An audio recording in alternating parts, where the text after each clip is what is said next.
Hi everybody, I am Dat Blind Guy Tyler. Today we are reacting to Pancreasenowork's The Covenant Would Make for a Great Faction in 40k. I have been watching this guy for a while. I haven't seen this video or this video series of his, but I love Halo. I grew up playing Halo Reach. I'm a big fan of 40k recently, and let's get into this. I'm at least very sold on this being an interesting premise. Let's go. Also, go subscribe and like his videos, and then come back and do the same for me. If you watch my channel and have functioning eyes or reporter right now, you're aware I like Warhammer 40k. I'll admit I don't like it as much as fantasy, so crucify me in the name of the Emperor if you must, but I like the setting a lot. But I have a confession to make. It's not the sci-fi setting I fanboy for the most. That distinction goes to Halo. And you know what?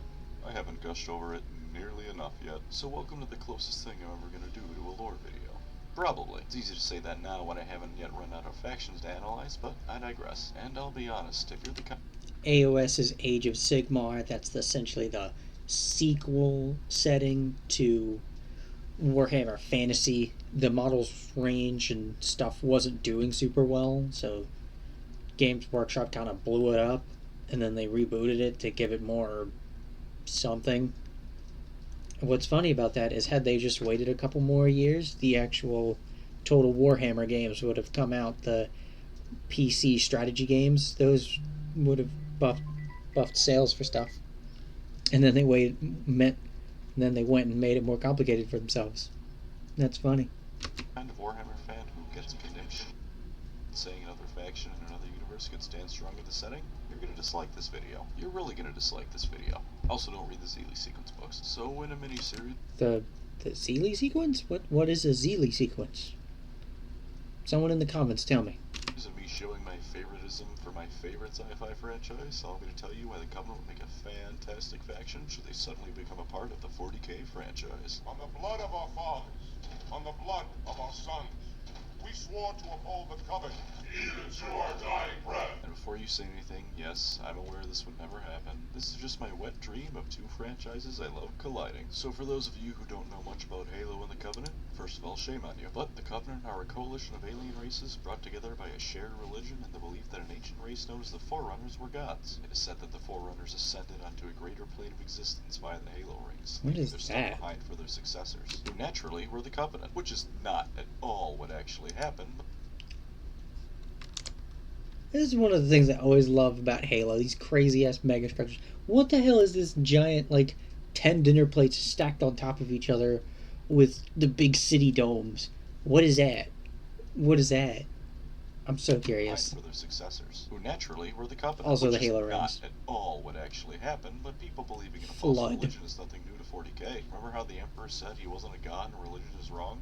How's that working out for him? Some are more zealous. Oh yeah, how'd that go, Big E? Closely, the prophets are fanatics, and the Jackals follow it because the other option is death for being pirates. Either way, they have the military might to keep everyone in check, so there's no staying on the path of heresy forever. Kind of like the Imperium again, actually. So, with the important background said and done, why do I think they'd fit in? How do I think they'd fit in?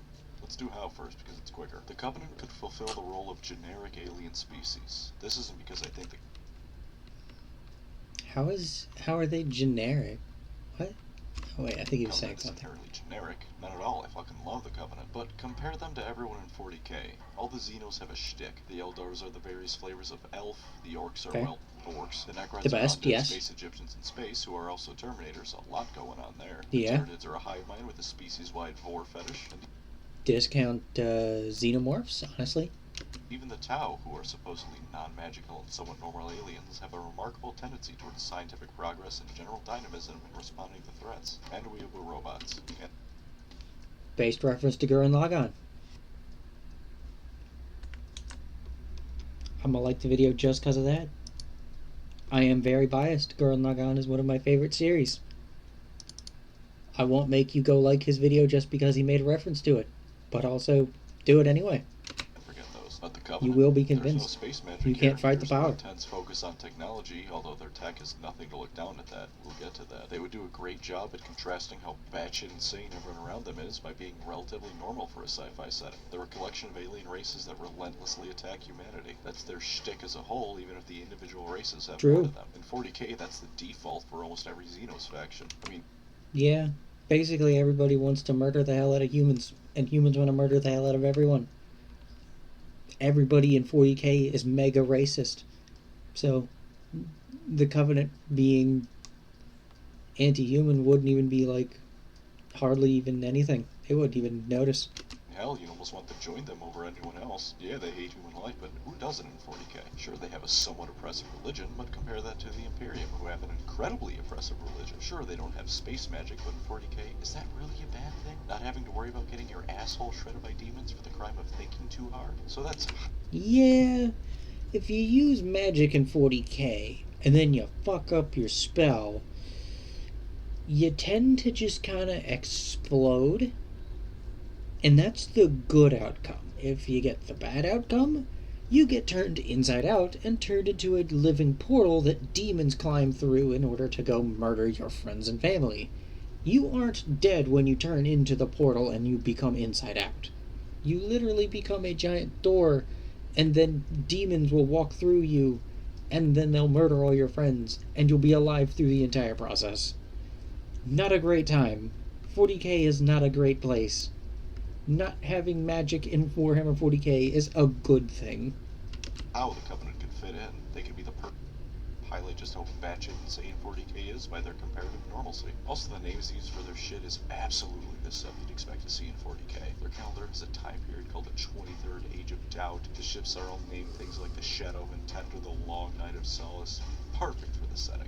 Anyways, let's go to facts. why I think they'd fit into 40K. First off, a pretty goddamn diverse amount of races. Tau think they have some good...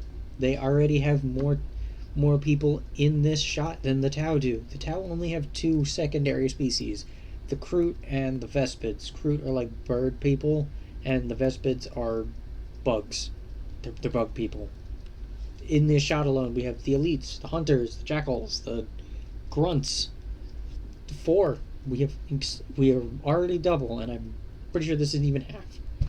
You don't have the brutes. You still got the drones, who are basically also bug people.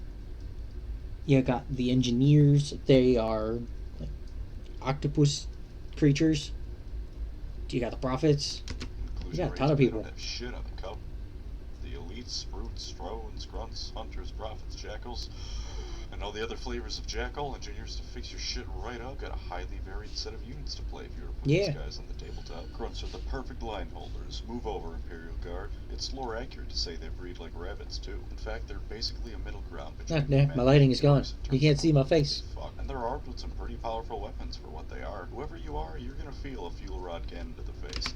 Yeah, fuel rod cannons are actually shooting radioactive gelatin at people. When it hits, it explodes, and then you get mega cancer. As for the next unit, if you've played Not a Halo great time. 2 on Legendary, then you already know what the Boulevard of Jackal Snipers is capable of. Galaxy's finest marksmen, these rat bastards. They've also got some cool energy hoplite shields when you really need to get up close, so that's a nice bit of extra protection. Drones are great for making Master Chief want to kill himself, and they'd be great at that in a tabletop setting too. I never had that much trouble with drones. They were annoying as shit, but not that bad. You want something dead? You want that something to be a tank? These motherfuckers mean business. You do not want to be caught in front of one of them. You think you're safe from their fists, and then it shoots a plasma beam at you for 10 seconds straight. You think, alright, maybe I'll outrun it, and then it lunges 50 feet like it has the commando perk before smearing you across 3 dimensions. And of course, they come in pairs, and yes, when one dies, the other goes Super Saiyan. They're like the Hulk if the Hulk... Trying to pronounce their name can also induce a brain hemorrhage. I want to say they're called the Hiragok? Hiragok? No, that's someone else. These are the Megalectolo. Megalectolo, I think. I don't know. Halo fans, type in comments if I said that right. Or just say I did it wrong anyway. It'd be funny. I won't know. It was made out of worms. Hell, I might not even be able to read it. Tank that is the hunter. Maybe you want the hairy orc that is the brute, able to take a hit and keep on going. Nothing more than the power of monkey. I mean, if you play Halo, they need no further explanation. Fuck, with the name brute, they require no more explanation. Correct. They smack people good and hard, and can take a smacking good and hard. And a gravity hammer is basically just a cooler thunder hammer anyway, so hey, you can already fit it. That's an objective fact. Gravity hammers are cooler. Thunder hammers are power weapons. Thunder hammers are power weapons, which means they're the weapons that have like the blue glowy effect, the swords, the claws, the axe if you've played Space Marine 1 or 2. The power field essentially causes things that it makes contact with to become softer and more fragile, which is cool for breaking armor. But also, a gravity hammer uses your armor to kill you by increasing its weight and gravity, hence the name, in order to break through you more. So, honestly, this would just be a better power hammer, or whatever the hell they're called in 40k. I'd pick a gravity hammer over one. Plus, if you remember Halo 3, you can use these things as mobility tools. Now we're getting to the good stuff. Perfectly. But maybe none of that's for you and your actual brains. Not a coward wearing a sailboat or a roided out chimpanzee, but a bona fide strategic mastermind. Brave as all can be and with a brawn to back it up. Well, the Covenant still has you covered with the elites. Just ask the coolest cutscene in video games to date. Pitmaster, they outnumber us 3 to 1. Fucking love that cutscene. Master warriors, master Nice. strategists, and masters that given some wild head. Plus, they have their own. Pause. Pancreas. What the fuck? You resume. Unique honor code to honor valiant warriors and respect a worthy foe, which helps them fit into Warhammer while also having a better honor code than Warhammer ones, because they aren't fucking stupid. The elites see, remember that killing an enemy who can't see you instead of charging at him from a mile away screaming isn't dishonorable, it's just smart.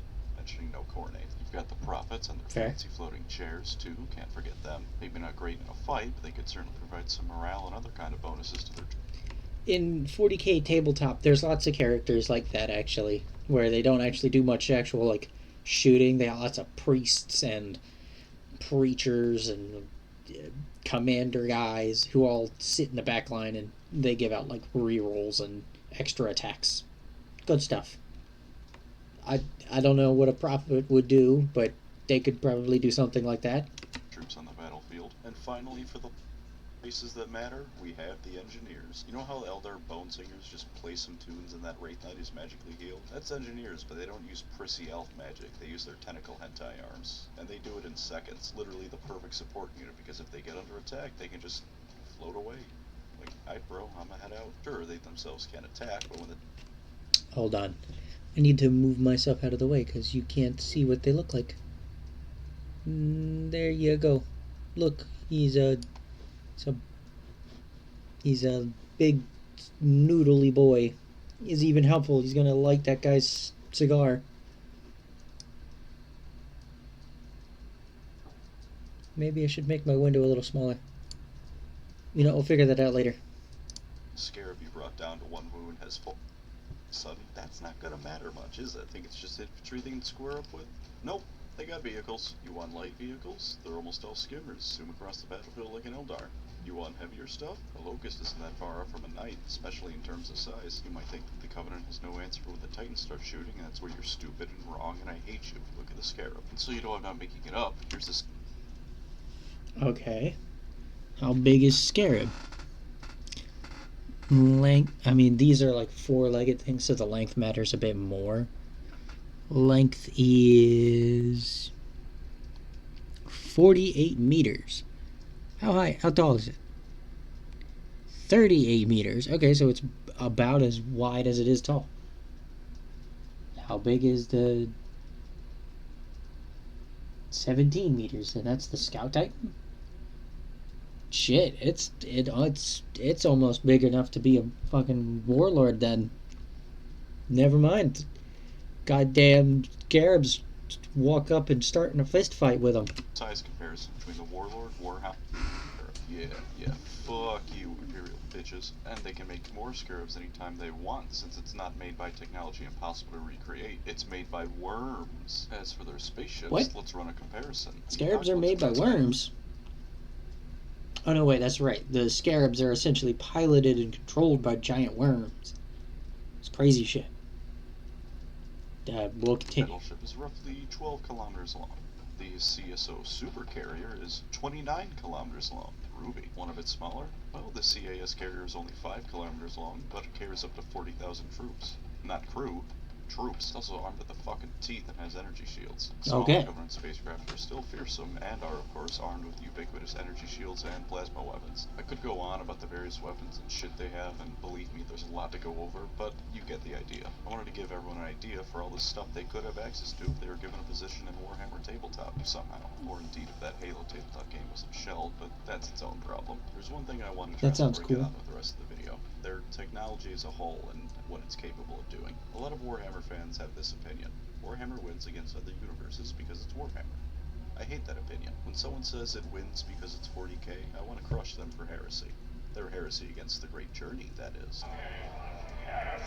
In addition to that, the Halo games honestly sell the Covenant short in terms of their tech. In the games, a grunt shoots you with the plasma pistol and you go, come here you little fucker, and turn him into a corpse. In the lore, a grunt shoots a marine with a plasma pistol and his torso melts off. The Covenant's level of technology is absolutely apeshit, but you wouldn't know that just playing the game. Every single one of their infantry has the option to grab a plasma weapon and go. You know, plasma, the thing in 40k that's close to the top tier of weaponry. Nearly all of the Covenant's weapons are plasma, and unlike 40k plasma weapons, it isn't a literal roll of the dice on whether or not it's going to blow up. In Halo, when a plasma weapon overheats, you burn your hand, go, oh fuck, and then it cools Shit. down. Hot, hot, hot. 40k, when a plasma weapon overheats, it takes the operator and everyone in a 10-foot radius with it. Whoopsie daisy. I'm pretty sure it's possible to overheat a Covenant weapon like that, but it'd be on purpose. You can bring up individual weapons that are more advanced than what the Covenant has, and you'd be right. There are certain weapons that can out-tech what the Covenant has. I mean, the Prophets never played Pokemon with God, for one. But compare the humble Lasgun to faction-wide plasma weaponry, and hopefully you'll begin to see why I think the Covenant can stand proud in 40k. You might wonder if that they're so advanced, how come they didn't win in the Halo universe? And the answer to that is they were winning, and nearly did. The Master Chief wasn't fucking around on an alien megastar. Yeah, most people don't know this, but the Halo games take place in 2550 something. I don't remember. 52. The war that humanity and the Covenant fought got started in like 2524. We were losing that war for the better part of 30 years. We were literally about to die. Halo 2 is them finding out where Earth is, and then they bring an entire ass fleet to kill everyone. If everything that happens in the actual Halo games didn't happen, we'd be dead. We are not at the beginning of the war in Halo 1. We are at the end of it. And we happen to get lucky and find stuff. Structure in Halo 3 because he thought it'd be fun. Because there was a Hail Mary to stop the Covenant from wiping humanity out. Almost every engagement that you would see beyond the scale of some ODSTs versus a squad of brutes was a loss for humanity and a win for the Covenant. Hell, Reach makes two things abundantly clear from the start. The planet is the largest and most defended one in human space beyond even Earth, and it's doomed to fall the moment it's discovered. Yeah.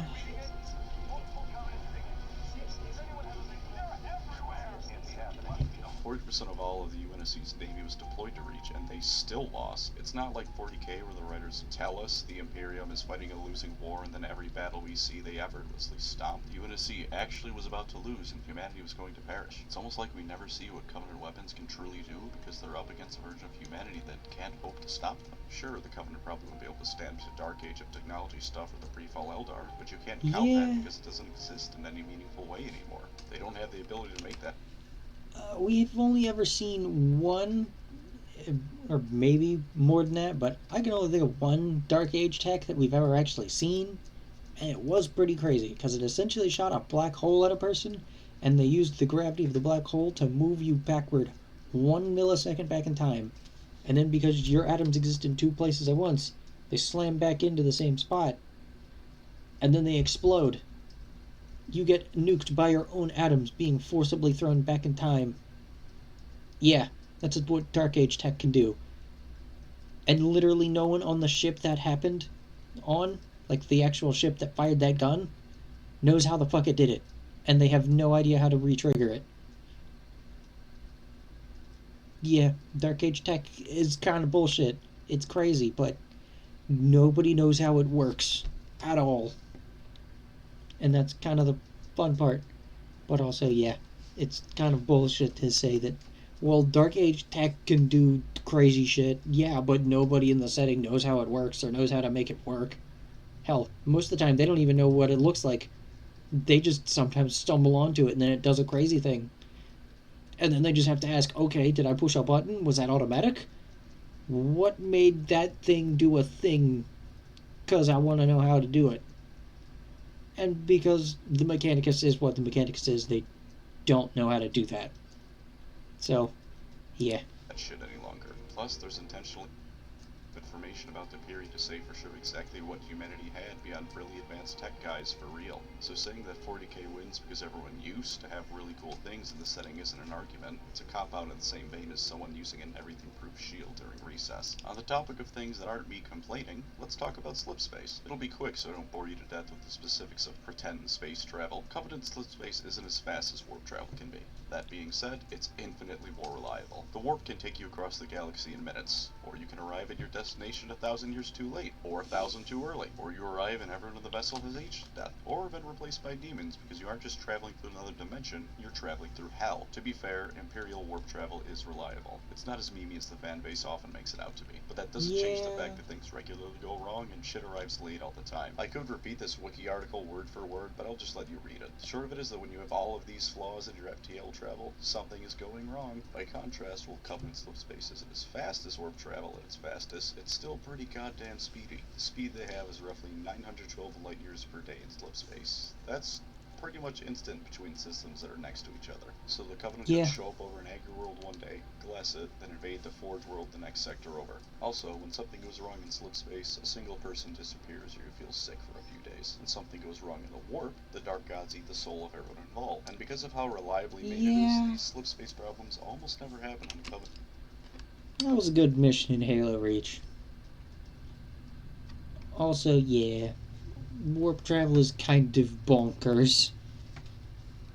Ships, only the shit-tastic UNSC ones. Also, warp drives need to reach a certain distance away from any major celestial bodies in a system, or, to put it in academic terms, shit's about to get fucky. Souls taken, ships exploded, planets corrupted, that kind of fun stuff. Covenant slipspace drives, meanwhile, can jump mid-atmosphere and only cause damage to the surrounding city. In fact, the only reason they don't do this more often is that the reverse engineered tech is so advanced they don't know they can do it. They still appear directly over planets pretty frequently, though. So on top of powerful weaponry, their ships also have an amount of mobility that 40k ships really can't match. Maybe Eldar ships? I guess the orcs don't really give a shit about space OSHA protocols, so them as well. Though I've talked about why I think they're equal in 40k long enough. How would they act when put in this shitstorm of a galaxy? Well, first of all, I don't think it'd be hard to put them in 40k. Honestly, not really. Just a little bit of retconning and presto. They're located in some isolated corner of the galaxy and only discovered humanity sometime in the late 30,000s. Maybe an Imperial Guard force responds to some planets losing contact before they themselves go dark, and the few surviving transmissions show a variety of strange aliens working in unison to take down the Guard. Then comes the official announcement. For your destruction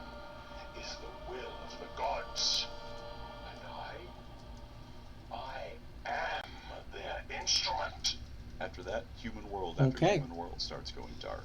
Of course, this isn't a war the Covenant can win. Despite being able to fight on even footing with the Imperium, they can't produce on an even footing with the Imperium. It's too big. Casualties will be enormous, but the Covenant will be fought to a standstill. That being said, like many enemies in 40k, the Imperium will be unable to finish them off as they're surrounded on all sides. They don't have nearly enough industry to fight the Imperium on even ground, but in the stalemate that is 40k setting, they can certainly hold them off. The sides would enter a cold war that occasionally turns hot, the Covenant seeing humanity as once again desecrating the gifts their gods left behind. You know, with their dirty human footsteps. Only this time they'd be even more furious, because instead of just studying Forerunner artifacts, humanity would actively destroy it for being Xeno's garbage. On top of Mechanicus, of course, studying anything Forerunner they find. In fact, depending on what you do with the lore, they might even especially hate the Space Marines, seeing them as humanity's latest iteration of the demons they fought millennia ago. Psychers will be their greatest weakness.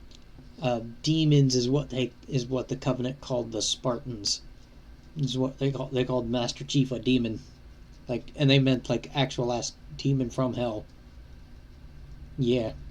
At first they won't have a goddamn clue as to what's going on, and even when they figure it out, they won't have much to do beyond shoot the guy making lightning come out of his crotch, which, to be fair, is an effective strategy, but it'll still be rough going for the Borg grunt caught in a smite. As for the other factions, it varies. Covenant would despise chaos, a religion that isn't worshipping the Forerunners, combined with the fact it's mostly humans.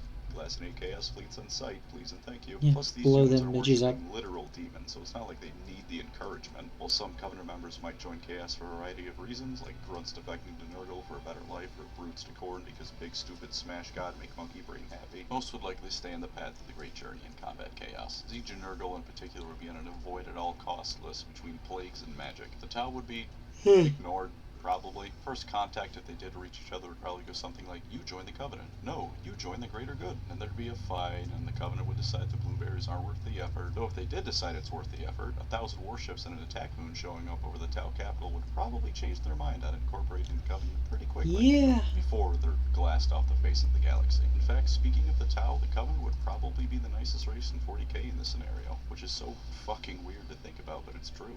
Their hate boner is reserved for humanity. As long as they worship the Forerunners, they'd probably welcome any other client races. And honestly, all those miscellaneous creatures in 40k that don't have an army list might end up joining them, if only for protection from the Imperium. They fight the Orcs, which is a revelation, I know. Wild take. They'd fight the Orcs? In the Covenant's favor, but expect them to constantly be under siege as the Orcs realize those airy kids and split-jaw boys put up a proper fight. The Elder would probably be neutral with them, with the occasional spout of hostility when the Covenant land on a maiden world and BL Tom gets its panties in a twist over it. Of course, the Elder would most likely stick to indirect methods of warfare since they don't have enough of a tech advantage to outright smash the Covenant, and certainly not enough numbers to wear them down. Psychers once again will play a huge role in combating them. Dark Elder would occasionally raid them for supplies and torture slaves, but as with every other faction, they wouldn't cause enough of a problem to warrant focusing the Covenant's full attention on them. Not that it'd help if they did decide to do that, given that Kamara is the most compact and defended shithole in the universe. The Governor might even hire some Corsairs for a while. They can convince the massively arrogant Eldar to help for a bit. Unlikely, but not impossible. The Exodites would get the short end of the stick like usual. The first few maiden worlds would probably put up a fight until the Covenant learned it isn't worth the effort, and it's best to just glass them off the face of existence or turn around and find another planet to bother. I have no idea what the Harlequins would do. Maybe capture some brutes and put them in a circus or something. The Necrons would have an advantage here, with both races lacking psychic powers, the much more advanced tech the Space Tomb Kings have. I'd say this is all about accurate.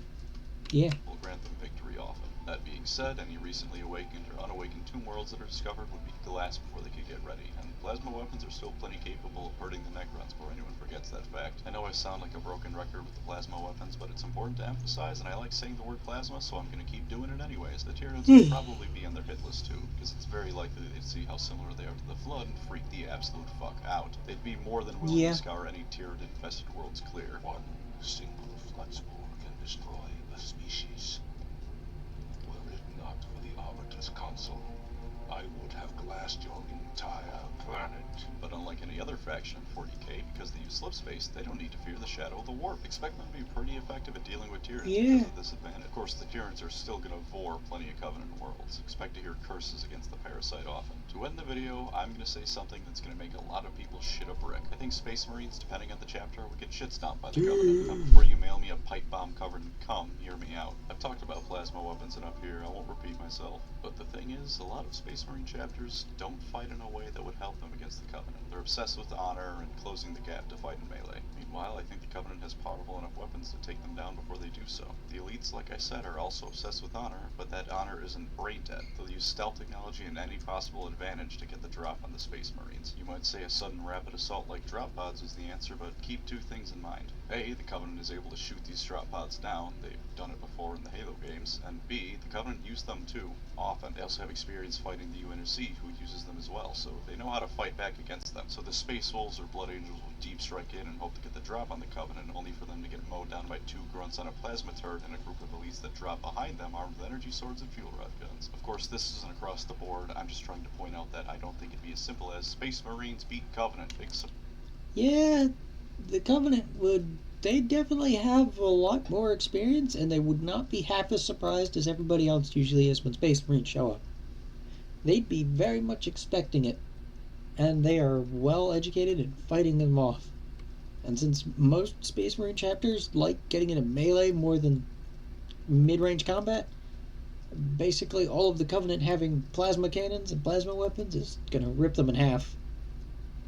Yes. Spartans didn't beat the Covenant flexing them. They use their superior wit and ability as the ultimate special ops unit that just happens to consist of demigods to outfight the Covenant every turn, and even then they still took casualties often. Go play Halo on one of the higher difficulties and directly run into every turret you find for how that would work out for the Space Marines. Still, certain chapters like the Ultramarines with their adaptability would be able to stand their ground very well. And honestly, I think chapters like the Raven Guard would be the most feared because of how close they act to the demons the Covenant is used. Look at that rare Raven Guard W, let's go! I think it's a war of attrition they can win. And of course, a bolter is still a grenade launcher assault rifle. It's gonna hurt whoever it hits. Once again, the Covenant will view humanity's super soldiers as deems to be feared, but deems to be slaughtered nonetheless. So that's why I think the Covenant would be a great faction in 40k. Will it ever happen? No, of course not. Officially, anyways. There is, however, actually a fan codex for the Covenant. Between third-party models and the Dead Halo wargame, it isn't impossible to find some minis for them. Either way, I hope you had fun with part 1 of this miniseries. The Covenant, like I said, can't stop the 40k galaxy. Not even close. Let's see if the Forerunners can do better. He's already made this video, and I'm pretty much definitely going to make this a series. I'll put up the rest of these, hang on, I think, yeah, the Halohammer series. I'll put all of these into a playlist. There'll be for pancreasenowork. Go subscribe to his channel, like the video, comment, all that stuff on his channel. Come back here, do all of that, or actually do all of that here. Subscribe to me, subscribe to Dat Blind Guy, which is me. Like this video, leave a comment if you have anything else you want me to take a look at, and I look forward to seeing you guys in the next one. Have a nice day.